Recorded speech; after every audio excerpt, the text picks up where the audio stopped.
UGC bill के विरोध में भाजपा में उठा अंदरूनी तूफान। श्रावस्ती में यूजीसी बिल को लेकर भारतीय जनता पार्टी के भीतर ही विरोध के स्वर तेज हो गए हैं। पूर्व भाजपा जिलाध्यक्ष उदय प्रकाश तिवारी समेत कई वरिष्ठ नेताओं ने बिल का खुलकर विरोध किया। कुछ नेताओं ने पार्टी पदों से इस्तीफा भी दे दिया है। नेताओं का कहना है कि यूजीसी के नए नियम छात्रों के हित में नुकसानदेह है। उदय प्रकाश तिवारी ने मन की बात कार्यक्रम पर भी असहमति जताई। भाजपा शिक्षा प्रकोष्ठ जिला संयोजक राजकिशोर पांडे ने यूजीसी को ब्राह्मण स्वर्ण विरोधी बताया है। पार्टी के भीतर ब्राह्मण तबके की नाराजगी खुलकर सामने आई है। दरअसल युवा मोर्चा के पूर्व जिला उपाध्यक्ष अभिषेक पांडे ने भी विरोध को गंभीर और चिंताजनक करार दिया है। राजनीतिक गलियारों में इस घटनाक्रम को लेकर चर्चाओं का दौर तेज है। कहा जा रहा है कि अध्यक्ष जी, पहले आप अपना परिचय दें, फिर उसके बाद सवालों का सिलसिला शुरू होगा। मैं उदय प्रकाश त्रिपाठी और निवर्तमान जिला अध्यक्ष भाजपा श्रावस्ती हूँ। अध्यक्ष जी, आपने यूजीसी का विरोध किया है और आपने एक पोस्ट डाली थी जो प्रधानमंत्री ने कल मन की बात कही, उसको लेकर क्या है, क्यों ऐसा? नहीं, यूजीसी का विरोध नहीं किया था। उसके कुछ प्रावधानों का जो 13 जनवरी 2026 से नया उसमें जो लागू किया गया, मैंने उसका विरोध किया है। चूंकि यूजीसी के एक्ट तो 2012 से लागू होंगे, जैसा आप लोगों को विदित होगा कि 2012 से यूजीसी के एक्ट लागू हैं। उसी में कुछ उसके नए प्रावधान जो 13 जनवरी 2026 को आए हैं, उनमें मेरा कुछ है कि उसमें संशोधन किया जाए। विरोध नहीं है, उसमें संशोधन की बात है। रही बात माननीय प्रधानमंत्री जी के मन की बात सुनने के लिए, तो मैंने चूंकि कल मन की बात आना था, तो मेरी इच्छा नहीं हुई सुनने, तो मैंने लिखा कि मैं मन की बात नहीं सुनूंगा। क्या लग रहा है कि भाजपा से ब्राह्मण लाभी दूर होती जा रही है क्या? नहीं, भाजपा से ब्राह्मण लाभी दूर नहीं हो रही है, लाभी कोई दूर नहीं हो रही है, लेकिन कहीं ना कहीं ऐसा कुछ कुठाराघात हो जा रहा है कि सोचने पे मजबूर कर दे रहे हैं लोग। क्यों भाजपा में क्या ब्राह्मणों के ऊपर क्या कोई अन्याय, कोई उनसे दूरियां बढ़ रही हैं, जिसके कारण पूरे देश में अगर देखा जा रहा, प्रदेश में देखा जा रहा है, तो ब्राह्मण जो समुदाय के नेता हैं या पदाधिकारी हैं, वो कहीं ना कहीं भाजपा से दूरियां बढ़ा रहे हैं? नहीं, भाजपा से दूरियां नहीं बढ़ा रहे हैं। देखिए, सनातन की संस्कृति की रक्षा के लिए और हिंदुत्व के लिए भारतीय जनता पार्टी पूरे देश में आवश्यक है। रही बात ब्राह्मण की, तो ब्राह्मण का कहीं अपमान नहीं हो रहा है। हम नहीं कह रहे कि अपमान हो रहा है भाजपा में। हम लोग सुरक्षित हैं, हम लोगों का सम्मान है, सब कुछ है।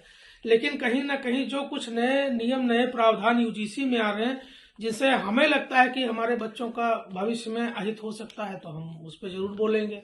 क्या मांग है आपकी इस पर? इस पर जो 2-3 विषय हैं, जैसे जाति आधारित भेदभाव, इनमें कहीं न कहीं सवर्णों को ही मान लिया गया है कि ये शोषक हैं।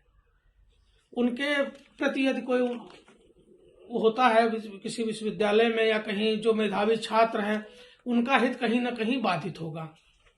अभी आपने कहा सनातन और हिंदुत्व की बात, वहीं आपको मुक्तेश्वर नंद जी की बात बता रहे हैं, जिस पर वो कहीं ना कहीं बीजेपी पर वो पूरा अपना कड़ा रुख अपना रहे हैं, उस पर क्या कहेंगे आप?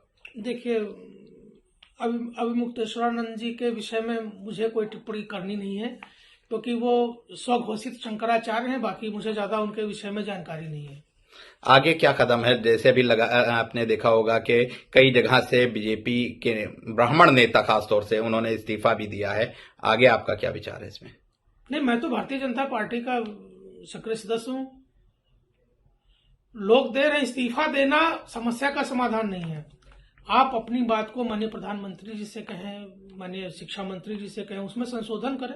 श्रावस्ती में भी कई बूथ अध्यक्ष भाजपा के इस्तीफा दिया है, जिससे कहीं ना कहीं क्या भाजपा कमजोर होगी इसमें?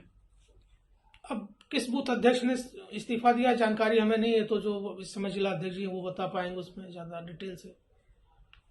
नाम है आपका, अपना परिचय बताएं। मेरा नाम अभिषेक पांडे है। मैं पूर्व में भारतीय जनता युवा मोर्चा का जिला उपाध्यक्ष रहा हूं। वर्तमान में जो है पार्टी का सक्रिय सदस्य भी हूं और नगर में कार्य समिति सदस्य भी हूँ। पांडे जी, ये बताइए, यूजीसी को लेकर आखिर बीजेपी में फूट क्यों? यूजीसी को लेकर हमारे जो सर्वर कार्यकर्ता हैं पार्टी में, वो बहुत नाराज हैं और जो ये सर्वर यूजीसी लेके आए हैं, उससे हमारे बच्चों के भविष्य का खतरा है। कोई भी बच्चों पे कंप्लेन कर सकता है और उसका कोई बच्चे के खिलाफ जो झूठा कंप्लेन होगा, उसके ऊपर करने वाले के ऊपर कोई कार्रवाई नहीं होगी। इससे लेके बहुत ही चिंतित है हमारे बच्चों के भविष्य के लिए हम सब कार्यकर्ता, और हमारा निवेदन है कि पार्टी और सरकार इस पे विचार करे और इसमें जो है संशोधन करे या फिर इसको वापस ले। आने के बाद बीजेपी से ब्राह्मण और सवर्ण रुख मोड़ रहे हैं अपना। अभी तो यही दिख रहा है, हम सब नाराज़गी व्यक्त कर रहे हैं। अगर इस पे संशोधन होता है या इसमें वापसी लेते हैं तो इस पे आगे विचार किया जा सकता है। क्या नाम है और अपना पूरा परिचय पहले दें। मेरा नाम राजकिशोर पांडे है। मैं भारतीय जनता पार्टी के शिक्षक प्रकोष्ठ का जिला संयोजक हूँ। कल आपकी एक पोस्ट वायरल हुई जी, जिसमें आपने यूजीसी को लेकर जी अपने पद से इस्तीफा दे दिया। जी। आखिर क्या है यूजीसी जो है यह सवर्णों के लिए घातक है। जितने भी हमारे भारत में जितने भी जातियों के लोग हैं उसमें सवर्णों का विशेष महत्वपूर्ण योगदान है। कोई सवर्ण अलग से तो आया नहीं है, भारत के ही रहने वाले वो भी हैं और उनकी विशेष महत्वपूर्ण भूमिका रहती है हर कार्यक्रम में। तो आखिर ये इस तरह यूजीसी क्यों लागू कर रहे हैं, क्या दिक्कत है उनको? भाई कहीं सवर्ण के लड़के तमाम तो सवर्ण आईएएस आईपीएस पीसीएस हैं, तमाम सवर्ण ऐसे हैं जो हमारे देश के राजनीति में भी हैं, चाहे वो केंद्र की राजनीति हो, चाहे जो है राज्य की राजनीति हो, प्रदेश की राजनीति हो, और सारे प्रदेशों में है।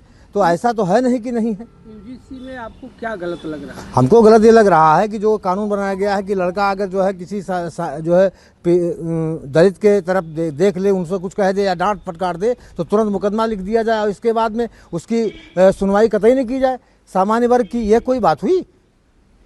जैसे आप बीजेपी में पद पर रहते हो जी, ही आप इसका विरोध कर सकते थे, फिर आपने इस्तीफा आखिर दिया क्यों? तो विरोध हम कर सकते थे लेकिन हमने त्यागपत्र दे दिया। हम आहत हुए, हमें कष्ट है इस बात का कि हमारी पार्टी के शीर्षस्थ नेता जो इस पर विचार नहीं कर रहे हैं।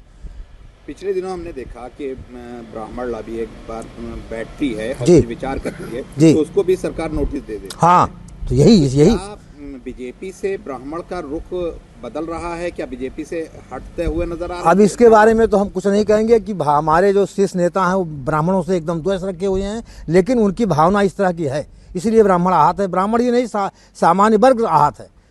संपूर्ण सामान्य वर्ग में इसकी जो है इसका कष्ट है। तो क्या 2027 का चुनाव बीजेपी ब्राह्मण के बिना लड़ेगी? अब यदि यूजीसी को हटाया नहीं उन्होंने, यह इस कानून को वापस नहीं लिया, तो निश्चित है, इसमें दो राय नहीं है कि ब्राह्मण ही नहीं सवर्ण उनका साथ छोड़ देगा। ये मैं वादा करता हूँ। क्या रुख है, ब्राह्मण किधर जाएगा? ब्राह्मण अभी तो ब्राह्मण का कोई रुख नहीं है, अभी ब्राह्मण विचार कर रहा है। पहले उनको देखेगा कि भाई आप क्या करते हैं, आप इस बिल को वापस लेते हैं कि नहीं लेते हैं। अगर वापस लेते हैं तो ठीक है और नहीं वापस लेते हैं तो अपना तय करेंगे लोग। हम सरकार से जगह क्या जगह मांग लामबंद हो सरकार रही है, लोग जगह जगह इस्तीफा दे रहे हैं। जी, आपके अलावा भी प्रदेश में जी, जी, जी, इस्तीफा की बात जी, आई। जी, यहाँ के भी पूर्व जिलाध्यक्ष ने अपनी बात रखी जी, और कहीं ना कहीं प्रधानमंत्री के मन की बात को लेकर भी उन्होंने हाँ, विरोध जी, प्रकट किया। जी, इसको लेकर क्या? तो हम ये कहेंगे कि जैसे ये उनके अंदर इस तरह का भाव है, तभी ना उनके अंदर जो है कष्ट है, तभी तो वो जो उनके मन की बात का विरोध कर रहे हैं, नहीं सुन रहे हैं। तो अगर आदरणीय प्रधानमंत्री जी, आदरणीय मुख्यमंत्री जी को इस पर विशेष ध्यान देने की आवश्यकता है। उन्हें वो खुद देखें और सोचें और समझें कि आखिर वास्तव में क्यों इस तरह से इन लोगों के अंदर कष्ट है, क्या दिक्कत है इन लोगों को। एक आखिरी सवाल लेंगे जी, कानून अगर वापस नहीं होता जी, तो ब्राह्मण और सवर्ण जी, क्या बीजेपी से रुख अपना? बिल्कुल रुख अपना रुख मुंह मोड़ लेंगे। अगर ये कानून वापस नहीं हुआ तो सामान्य वर्ग के ब्राह्मण क्षत्रिय जो हैं, कायस्थ हैं, जो लोग हैं, ये सब मुख मोड़ लेंगे, इसमें कोई दो राय नहीं। यानी 27 में बड़ा नुकसान। हाँ, बिल्कुल बहुत बड़ा नुकसान होगा।